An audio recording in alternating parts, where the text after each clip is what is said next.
The World in 2050 was a report published in 2017. This is a report presenting a comprehensive examination of long-term global growth predictions for 32 of the largest economies in the world, accounting for a significant portion of the world's gross domestic product. So what does this analysis contain, and how much further has it changed since the striking of the coronavirus? Grab your seats as we take you through the adventure of economic scales and predictions. The analysis takes into account various factors such as population growth, technology-driven productivity improvements, and the economic performance of emerging and advanced economies. One of the key findings of the analysis is that the world economy is projected to more than double in size by 2050, outpacing population growth. This growth is attributed to a continued advancement in technology and the resulting improvements in productivity. Another significant conclusion is that the emerging markets E7 are projected to grow at a much faster pace than the advanced economies G7 on average. This is expected to result in 6 of the world's 7 largest economies being emerging markets by 2050. China is projected to be the largest economy, following by India and Indonesia in second and fourth places respectively. The United States is expected to fall to third place by the global GDP rankings, and the European Union's share of the world GDP could drop below 10% by 2050. Furthermore, the analysis predicts that the United Kingdom could fall to 10th place by 2050, as it is overtaken by faster-growing emerging economies like Mexico, Turkey, and Vietnam. France and Italy are also expected to fall out of the top 10 and top 20 respectively. However, it is important to note that for emerging economies to realize their long-term growth potential, they must make significant improvements in their institutions and infrastructure. This includes strengthening governance, enhancing the rule of law, and investing in transportation and communication networks. Without these improvements, the full potential of emerging economies may not be realized. Are you enjoying the video so far? Then don't forget to subscribe to the channel and ring that bell icon so you never miss another update from us. The coronavirus. The global economic recession triggered by the COVID-19 pandemic has had a significant impact on the world's economies. Many countries have experienced sharp declines in GDP and increases in unemployment. However, some economies have been less affected or have even seen growth during the recession.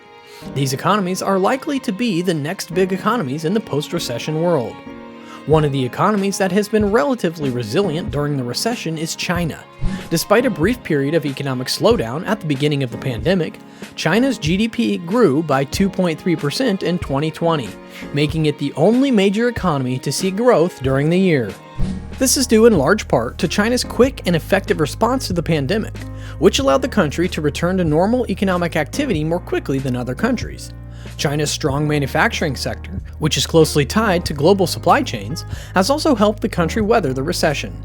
Another economy that has been relatively resilient during the recession is India. And while India's GDP contracted by 7.7% in 2020, the country has seen strong recovery since the second quarter of the year. This is due in part to India's large domestic market, which has helped to cushion the impact of the global recession. The country's strong agricultural sector, which is relatively insulated from global trade, has also helped to keep the economy afloat. In addition to China and India, there are several other economies that are likely to be the next big economies in the post-recession world. These include South Korea. The Republic of South Korea, commonly known as South Korea, is a developed country situated in the southern portion of the Korean peninsula.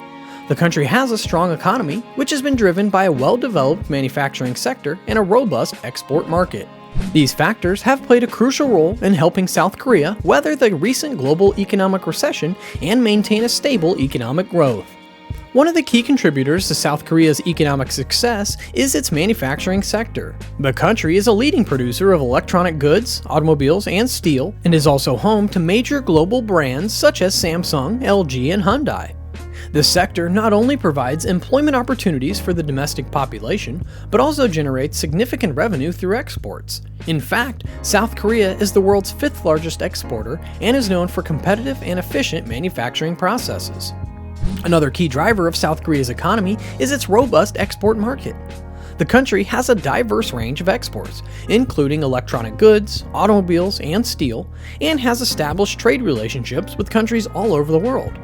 This has helped South Korea to weather the recent recession and maintain a stable economic growth. In addition to well-developed manufacturing sector and a strong export market, South Korea also has a highly educated workforce and a strong technology sector. The country has a literacy rate of nearly 100% and a large number of universities and colleges, which have produced highly skilled and educated workforce. This has played a crucial role in the development of the country's technology sector, which is known for its cutting-edge research and development. The technology sector is expected to be a major driver of future economic growth as it continues to innovate and develop new technologies. Overall, South Korea has a strong economy that is driven by a well-developed manufacturing sector, a robust export market, a highly educated workforce, and a strong technology sector. These factors have helped the country weather the recent recession and are expected to be important drivers of future economic growth. Mexico.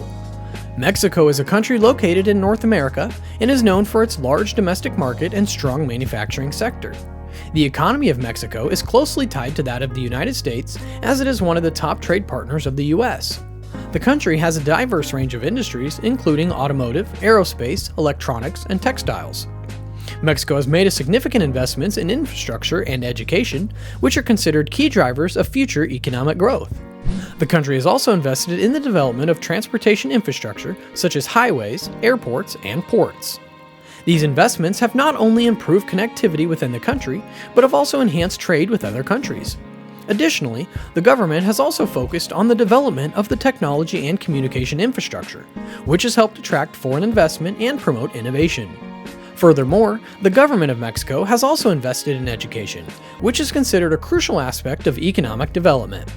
The country has implemented various programs and initiatives aimed at improving the quality of education, increasing access to education, and promoting vocational training. These efforts have helped increase the number of skilled workers and improve the overall productivity of the workforce. Indonesia. Indonesia is a country located in Southeast Asia, possesses a plethora of economic opportunities that are poised to drive its growth in the future. One of the most significant factors that will contribute to its growth is the large domestic market. The size of Indonesia's domestic market is significant, as it comprises a population of over 270 million people. This large population provides a vast consumer base for domestic and foreign businesses, which in turn can drive economic growth. Another important driver of future economic growth in Indonesia is its growing middle class. As the country's economy continues to develop, more and more people are moving to the middle class, which is defined as individuals with disposable incomes that allow them to purchase goods and services beyond their basic needs. This growing middle class is expected to have a significant impact on the country's economy, as they will have more disposable income to spend on consumer goods and services, which will drive demand and economic growth. In addition to its large domestic market and growing middle class, Indonesia also possesses abundant natural resources, which will be a key driver of economic growth in the future. The country is rich in resources such as coal, oil, and natural gas, as well as precious metals and minerals. These resources are essential for the development of the country's manufacturing sector, and the revenues generated from their extraction and export can be used to fund infrastructure development and social services, which will ultimately drive economic growth. Furthermore, Indonesia's manufacturing sector is also expected to be a key driver of future economic growth. The sector has been growing rapidly in recent years and is expected to continue to do so in the future. The manufacturing sector is diverse, with a focus on textiles, footwear, and electronics. The country's low labor costs, abundant natural resources, and proximity to other Southeast Asian markets make it an attractive location for manufacturing. Turkey. Turkey is a country that boasts a large domestic market and a highly developed manufacturing sector, making it a significant player in the global economy. The country's domestic market is vast and diverse, with a wide range of consumer goods and services available to its citizens. This provides a strong foundation for the country's manufacturing sector, which is made up of a diverse array of industries, including textiles, automotive, and white goods. In addition to its domestic market and manufacturing sector, Turkey's strategic location between Europe and Asia also plays a major role in its economic success. The country's location makes it an important hub for trade and transportation, providing easy access to both European and Asian markets. This allows Turkish businesses to easily export their goods and services to other countries, as well as import raw materials and other goods at competitive prices. Furthermore, Turkey's position at the crossroads of Europe and Asia makes it an ideal location for logistics and distribution centers. Many multinational companies have set up operations in Turkey in order to take advantage of the country's strategic location and efficient transportation infrastructure. This has led to a thriving logistics and distribution sector, which has become a significant contributor to the country's economy. So what do you think? Let us know in the comment sections. Don't forget to like, subscribe, and smash the bell icon to stay updated on all new videos.